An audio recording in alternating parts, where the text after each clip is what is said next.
வணக்கம் மக்களே, welcome to Narmi tax. இன்று நாம் காண இருப்பது சிவ தாண்டவம். 108 சிவ தாண்டவங்களுள் 7 வகை தாண்டவங்கள் சிறப்புடையது எனப்படுகின்றது.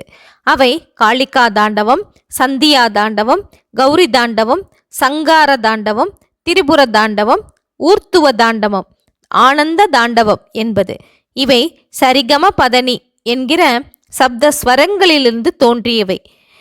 திருநெல்வேலி தாமிர சபையில் ஆடியது காளிகா தாண்டவம். மதுரை வெள்ளியம்பலத்தில் ஆடியது சந்தியா தாண்டவம். பாண்டி நாட்டு திருப்பத்தூரில் ஆடியது கௌரி தாண்டவம். இருண்ட நள்ளிரவில் ஆடுவது சங்கார தாண்டவம். திருக்குற்றாலத்திரு சித்திர சபையில் திரிபுர தாண்டவம். திருவாலங்காட்டு ரத்தின சபையில் ஊர்த்துவ தாண்டவம்.